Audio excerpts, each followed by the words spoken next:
Next, we're going to welcome our next keynote speaker, Sister Norma Pimentel. Sister Norma is a sister with the Missionaries of Jesus who has served as Executive Director of Catholic Charities of the Rio Grande Valley for the past 10 years. She was instrumental in quickly organizing community resources to respond to the surge of Central Americans seeking asylum in the United States and setting up humanitarian respite centers in McAllen, Texas. These efforts captured the world's attention, drawing news media from around the globe to cover the plight of these desperate Central American refugee families and compelling thousands of individuals from this country and others to contribute their time, talents, and treasures to serve and support them. Before overseeing Catholic Charities of the Rio Grande Valley, Sister Pimentel was one of the leaders who directed Casa Ascaramero, a refugee center for Central Americans. The shelter provided emergency relief and temporary housing for hundreds of thousands of refugees. Sister Norma Pimentel earned her bachelor's degree in fine arts from the Pan American University, a master's degree in theology from St. Mary's University in San Antonio, Texas, and a master's degree in counseling psychology from Loyola Chicago. Please welcome Sister Norma.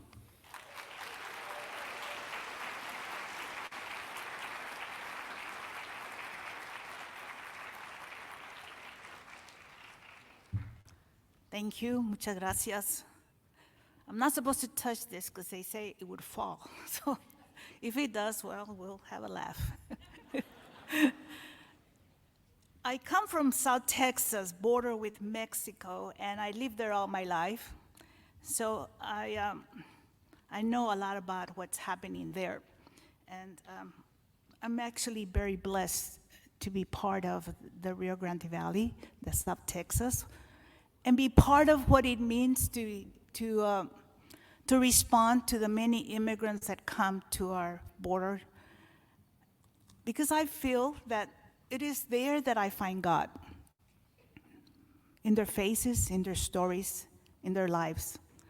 And as we heard just moments ago about Sarai, she shared her story, her courageous story when she was just a baby, and her family carried her into this country through all the difficulties that they face. And like her story, I've seen tens of thousands of people that have come to traveling, leaving their country, fearing for their lives, and especially for their babies like Sarai, and their children. And if I asked a mother or a family, ¿Por qué viniste? Why did you come? They respond, for my little boy. He's already at the age that they will take him. I don't want him to grow up being part of an anger and hatred with a gun and destroying lives. I want him to have a chance in life. These are the stories I hear time and time again of families that come traveling through so many countries, many of them losing their lives along the way. I have a young boy that arrived and was in the other side of Mexico, right in the other side of the United States, in Mexico, in Reynosa, and he was only 15 years old. He came with his dad and his older brother, but in Panama, there was this ferocious river that just swept them away, and he was left alone. Finally, he figured out what to do to move forward, and ended up at the border in the United States. And this is some of the stories that I hear of how difficult it is to travel and to end up at the border, and it's not an easy thing that for these families to live. And many of us here in the United States question, why do they come? Why don't they just stay where they are? Why don't they enter legally? Even legally, as we just heard from this young man that just shared with us, it's not that easy. It's very difficult. But even if they try, they have to wait. And usually it's for the benefit of those that maybe have money to enter the United States that can come in legally. They don't have anything. And the little that they have, it's taken away from them. They have to be hiding as they travel so that people don't find them, because they'll take everything they can, and even what they don't have. I remember a dad shared with me that he was coming, and as he was coming with his little boy, I think the little boy must have been like maybe 10 or 12 years old. He came across two young girls. They were teenagers. They were traveling alone. And he told them, join us. Come with us so that we can protect you and we can all go together. But as they were traveling through Mexico and they reached a point when they were going in a bus, a public bus, traveling north, they stopped the bus and they got all the immigrants that were there in the bus, and they took them to a stash warehouse where they were then kept there until they would pay up if they wanted to be released. The two young girls, he said, immediately they took them and they never saw them again. All they could hear is crying somewhere. And then they took his little boy and they put a gun to his head right in front of him. And his father was sharing this story with tears of unbelief. They said, you give us money or he will die. And then he heard that they fired the gun right in front of him. And he had his eyes closed. When he opened his eyes, his boy was still there. And he said, I don't know if it was God that saved him or that they were just bluffing.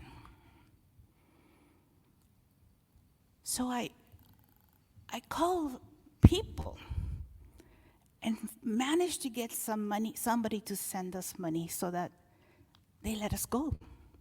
And this is why I'm here today. These are story after story that I hear of people leaving their countries, traveling through great dangers, and many of them not making it. But those that do, or at the border, many of them, and those that manage to enter the United States are here in our community. And we hear in the news and everywhere how upset our communities are because there's so many of them. We don't understand their stories, their life. So we ask ourselves, if they didn't come, they wouldn't have to suffer. But the truth is that they do. It is not until it's our children, my brother or my mother or my son, or like Sarai, they knew that their only way to make her be successful in life like she is today is because they dared to come and risk their lives so they could make it. And they're here. It is people like her and her family that the only way we can make a difference is by standing up and being a voice and saying, as she said to us, we must stand up together to be that presence that says, there's room for everybody in this world. This world was made for all of us, not just for a selected few. Let us be that presence, that voice, so they too can have a voice.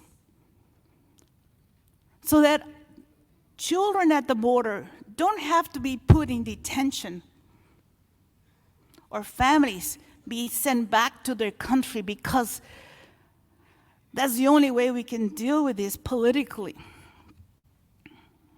There needs to be another side that is important to us as people of faith. I feel that the biggest threat that we face today in our world is the dehumanization of life. It's like life doesn't matter. That we can easily take it without even holding back and feeling bad about it. I sometimes think that sometimes people that are even Christians believe that God gives us permission to turn our backs on people. It almost feels that way.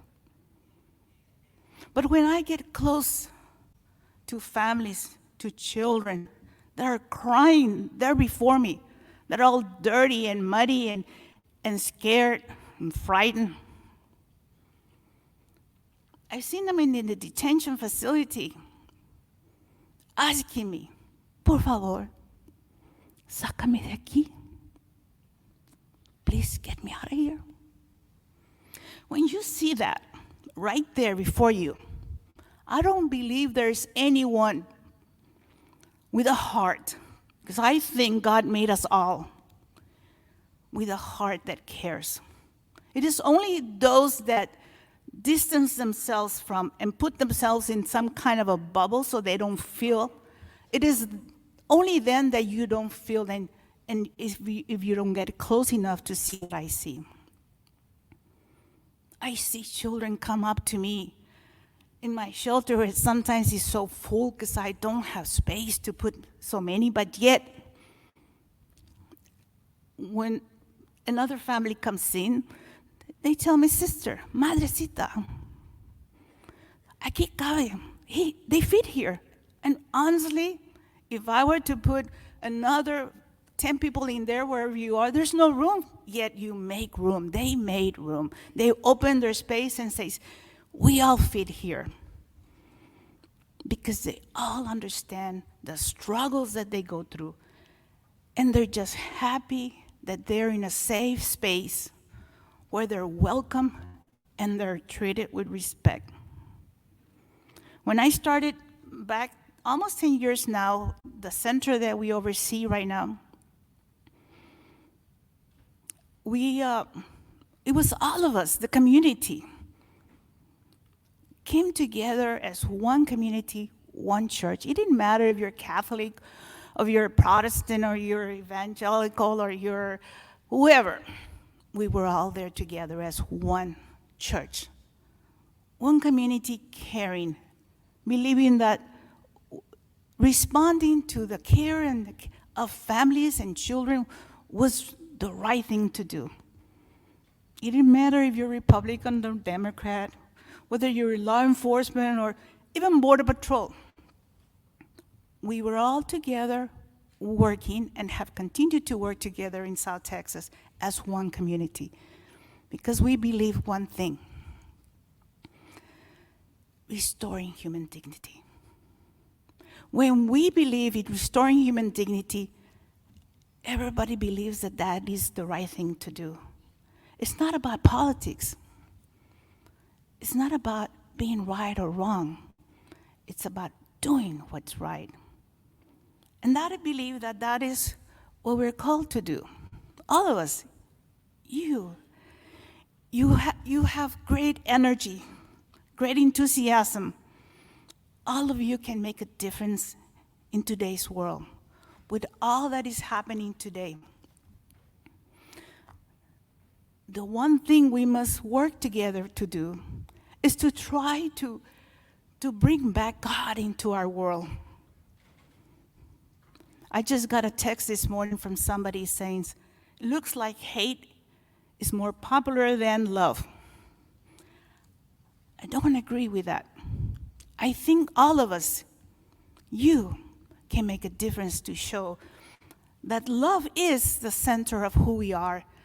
It needs to be the compass that moves us forward, that fires us inside, ignites us to be able to make a difference and stand up and not be afraid. I remember early on when I started as a religious sister, I was then 23, 24 years old, and my mentor, this beautiful older woman from Spain, Juliana Garcia, she was an amazing person in my life because she guided me to discover myself in God. And she told me once, when we went to stand up and support people that were speaking in favor of supporting our immigrants that were coming into the United States, and the police came to arrest everybody. And she said to me, Norma, when we say we believe in something and then we just run away because things get tough, then we don't stand for anything and we're nobody. So we both cannot get arrested, so you decide who stays. So I guess I said, I guess it's me, right? And she says, okay, bye. She left me there. But for me, being young, it was like, okay. I came to realize that was a decisive moment for me to understand who I was, what I stood for. Why was it important for me to say, yes, I will be arrested? It was not an easy thing to do, but I did it. Because I believe in one thing. From that moment forward, for me, standing up for life mattered. Mattered to the point that I said, yes, it is wrong to destroy life. It is wrong for us to take somebody else's life, to not respect somebody else. That's what I stood for. So I ask you, what do you stand for? What are you willing to do for God? I always say, why don't you write a blank check to God with your life and says, I'm yours. You decide anything and everything that you want of me. Aquí estoy. Are you willing to do that? Does your life really matter to the point that you want to make a difference and accomplish what you're called to be? Because you were created for a purpose, for a reason. We all were. Nobody else can do what you are called to be. So when you hold back from being that, who you are called to be, you don't make happen what needs to happen in this world. Make that difference. I'm doing my part. Every morning, I wake up, I tell God, okay, what do you have in store for me for today? And believe me, He does have plenty for me to do. All you have to do is listen to Him. Make Him part of your life so that He directs you and He can become your compass. Not what we hear in the media. Not when we hear others trying to direct us, pretty much hijacking our faith and telling us what we must and must not do, but rather consult with God. Let Him be the guiding force within you that tells you every morning when you get up, aquí estoy, Señor, ¿qué quieres de mí? Lead me. You will know. I don't have to tell you what you need to do because you will know in your heart what God wants. He'll put people in front of you and you'll get the courage to stand up and speak and say, you're going to speak about tomorrow, or I think it's tomorrow, to Advocacy Day. This is your chance to speak about what matters to you. Things that are happening today in our country, in our world. Our country is the most powerful nation in the world, and we can make a difference for the better. This is your chance to tell them. Be our leaders that support the dignity of life, respect of human life. There's so many things that we can speak up for. And this is your chance to do it. It is now that you must do it. Let us be an inspiration to others and push ourselves to be the best we can be every single day. We can only overcome hate and fear with love. So let us use kindness and tenderness in a radical way, always, with our families, with our friends, with our neighbors, with strangers. Let it show that the only thing and the only way that we can transform this world is with love, with God's presence in our hearts and with one another. So that by igniting that fire within, we will show the world that every life matters. Thank you.